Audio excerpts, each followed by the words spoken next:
मुझे पता है सर ये। Satu dua tiga, nah everybody, jumpa lagi dengan saya, dan di kesempatan yang berbahagia ini saya akan mengulas sebuah film yang berjudul Shahid, yang mana film ini dibintangi oleh Mas Raj Kumar Rao. Shahid merupakan film biografi dari seorang pengacara terkenal India yang bernama Shahid Azmi, seorang pengacara dari India yang mengabdikan dirinya untuk membantu orang-orang miskin dan orang-orang yang menjadi korban salah tangkap akibat kegagalan dari para aparat dalam menegakkan keadilan atas kasus terorisme, yang dimana para korban adalah masyarakat muslim biasa yang dipaksa agar mengaku jika terlibat dengan kasus teroris, padahal mereka hanya masyarakat biasa yang tidak tahu apa-apa. Jadi tanpa berbasa-basi lagi, mari kita mulai ceritanya. Di awal film tampaklah sebuah keluarga muslim India yang hidup seadanya, yang terdiri dari seorang ibu dan 4 orang anak. Kemudian salah satu anak yang bernama Shahid tiba-tiba pergi keluar untuk mencari udara segar. कहाँ जा रहा है बेटे? आ रहा हूँ मैं। Namun siapa sangka saat dia berada di luar rumah terjadilah aksi berdarah yang dimana para umat mayoritas membakar beberapa warga muslim India. Tentu saja kerusuhan ini membuat Shahid merasa takut dan memutuskan untuk segera pulang ke rumah. Waktu berlalu, setelah kejadian tersebut Shahid bersama beberapa temannya memutuskan pergi ke Kashmir untuk mengikuti pelatihan militan berbasis Islam.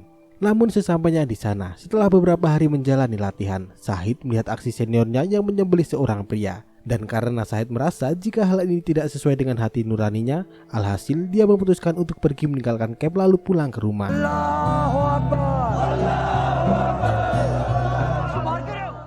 Sesampainya di rumah, Arif, kakak dari Shahid yang tahu jika Shahid pergi ke Kashmir, lantas memarahinya. Di hari selanjutnya, secara mengejutkan datanglah para polisi yang hendak menangkap Shahid atas dugaan keterlibatannya dalam kasus terorisme. Tentu saja hal ini membuat sang ibu merasa terkejut atas kasus yang menjerat anaknya. Namun apa daya, tangis sang ibunda tidak bisa meluluhkan hati Pak Polisi. Alhasil para polisi langsung menggelandang Shahid untuk dibawa ke kantor. Sesampainya di kantor polisi, Shahid langsung disiksa sedemikian rupa agar mengakui perbuatannya. Namun Shahid yang sebenarnya baru bergabung selama beberapa hari merasa tidak bersalah, lalu ia memohon dan memelas agar Pak Polisi membebaskannya. Namun pada akhirnya meski Shahid tidak terbukti bersalah, namun para polisi lantas merayunya agar mau menandatangani sebuah surat, dan alhasil Shahid malah dipenjara. Sesampainya di penjara tentu saja membuat Shahid merasa sangat sedih sekali, dan kemudian dia berkenalan dengan Omar Sheikh, seorang anggota teroris. Namun beruntungnya salah seorang napi bernama Warsap mewanti-wanti agar Shahid jangan terlalu dekat dengan Omar Sheikh, hingga akhirnya Shahid memilih untuk berteman dengan Warsap. Berkat bantuan Warsap, meski hidup di dalam jeruji besi, namun Shahid masih tetap bisa untuk melanjutkan pendidikannya. Dan alhamdulillah 7 tahun berlalu, akhirnya Shahid dibebaskan secara terhormat karena ia tidak terbukti bersalah. Shahid आजमी को ये कोर्ट बाइज्जत बरी करती है और court Setelah bebas, Shahid berniat untuk mulai menata hidupnya lagi. Dan pertama, dia meminta izin pada ibunya untuk bekerja sambil melanjutkan pendidikan jurusan hukum. Karena Shahid bercita-cita untuk menjadi pengacara yang akan membela orang-orang yang tidak bersalah seperti nasibnya dahulu yang dipenjarakan tanpa kasus yang jelas. Beberapa waktu berlalu, untuk memulai karirnya sebagai pengacara, kini Shahid bergabung dalam kantor pengacara Makbul Menon. Sebagai tugas pertama, Shahid ditugaskan untuk membantu pria bernama Gafar, seorang pencuri mobil. Dan setelah itu, dia menuju ke rumah Maryam untuk meminta biaya pengacara. Namun karena Maryam tidak punya uang, Maryam malah mengusir Shahid. But actually sir ने बोला कि क्या बोला आपके सर ने? हीरिंग के पहले I don't need any help. Please, आप जाइए. No. Sementara itu, Shahid merasa jika yang dilakukan Makbul Menon hanya mementingkan fulus tanpa melihat kasus, entah itu benar atau salah. Maka Shahid memutuskan untuk keluar dari kantor tersebut dan berniat untuk membuka kantor pengacara sendiri. Berkat bantuan dari sang kakak, akhirnya Shahid berhasil membuka kantornya sendiri. कल ऑफिस जाऊंगा ना, वहाँ हो जाएगा, तो स्टार्ट कर. Sebagai langkah awal, Shahid menghubungi Maryam untuk menangani kasusnya dengan biaya seikhlasnya. Kemudian seiring berjalannya waktu, karir Shahid semakin hari semakin melejit, dan ia terkenal akan kebaikan hatinya untuk membantu masyarakat miskin mendapat bantuan hukum dengan biaya seikhlasnya. Dan beberapa waktu berlalu, kini Shahid diminta oleh seorang pria tua untuk membantu membebaskan anaknya yang bernama Zahir, karena dia dituduh sebagai seorang teroris hanya karena meminjamkan laptopnya kepada temannya, yang mana oleh temannya laptop tersebut digunakan untuk mengirim email kepada jaringan teroris. Dalam menangani kasus tersebut bukanlah perkara mudah, sebab Shahid juga kerap diancam oleh orang tak dikenal agar meninggalkan kasus tersebut. Namun Syahid tetap pada prinsipnya untuk terus membantu orang tidak bersalah agar mendapatkan keadilan. Hello hello Sementara itu akhirnya kasus Maryam telah selesai dan kemudian bukannya meminta bayaran, Syahid malah meminta agar Maryam bersedia untuk menjadi istrinya. Ahai. Dan kemudian Maryam menjelaskan jika kini sebenarnya dia adalah seorang jans beranak satu. Namun Syahid tidak mempedulikan hal tersebut dan akhirnya mereka menikah dan hidup bahagia di India. Di lain sisi, kasus Zahir terus berjalan. Dengan sekuat tenaga, Syahid berusaha untuk membela Zahir, sebab Syahid percaya jika Zahir hanyalah masyarakat biasa yang menjadi korban salah tangkap. Hingga pada akhirnya berkat bantuan Syahid, setelah Zahir dipenjara selama kurang lebih 2,5 tahun, kini dia telah dibebaskan dan dinyatakan tidak bersalah. Dan atas keberhasilannya tersebut membuat Syahid menjadi semakin terkenal. बाइज्जत बरी करती है, not guilty. Beberapa saat setelah kasus Zahir selesai, tiba-tiba kini kembali muncul berbagai ledakan di berbagai daerah, yang dimana kini Syahid kembali membantu beberapa orang yang menjadi korban salah tangkap. Di lain sisi, hal ini membuat Maryam merasa tidak tenang karena Syahid kerap mendapat ancaman dari orang yang tidak dikenal.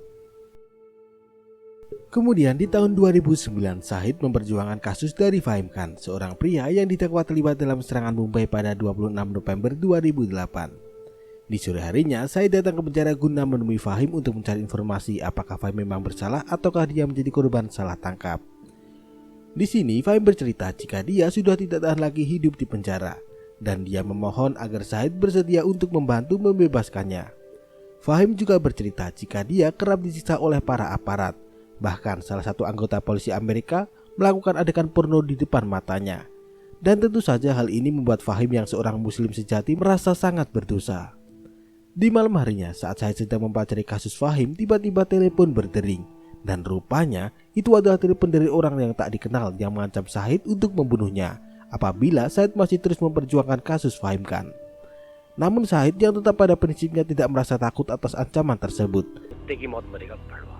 मार दो Namun di lain sisi, hal ini membuat Maryam merasa sangat ketakutan dan membuat hidupnya tidak tenang. Waktu berlalu dan kini tibalah waktu persidangan Fahim Khan. Pertama-tama, jaksa penuntut menunjukkan sejumlah bukti jika Fahim Khan terlibat dalam serangan Mumbai dengan membantu para teroris untuk memberikan peta lokasi peledakan.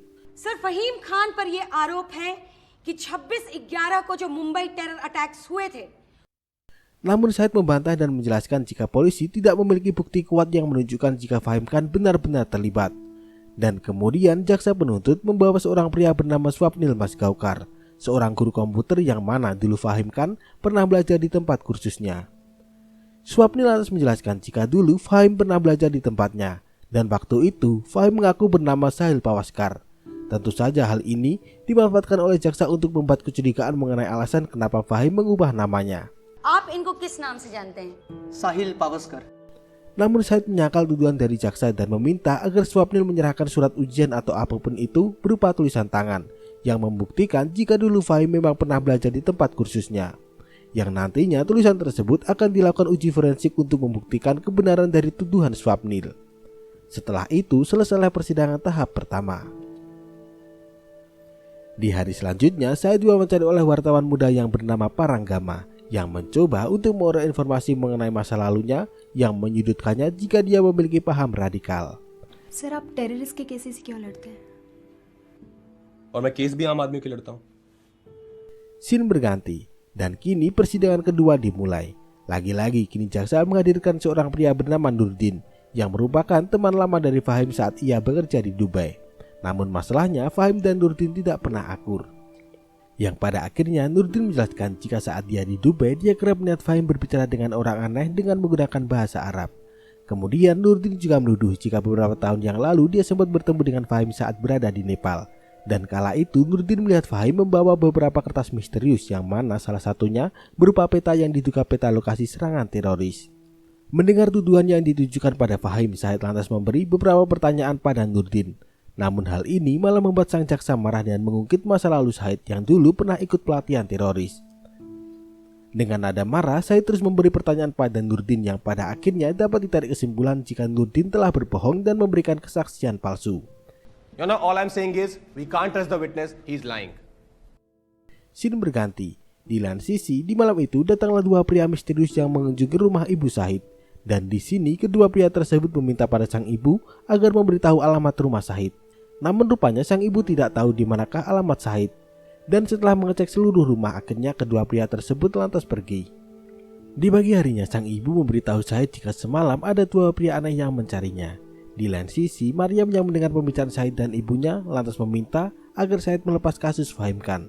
Dikarenakan sang istri merasa ketakutan dan sangat tidak nyaman karena hampir setiap hari dia merasa hidup penuh dengan teror. तुम हट जाओ इस केस से। Namun lagi-lagi Syahid masih tetap pada pendiriannya untuk membela rakyat biasa yang menjadi korban salah tangkap. Hingga pada akhirnya sang istri memutuskan untuk pergi dari rumah dan meminta pisah dengan Syahid.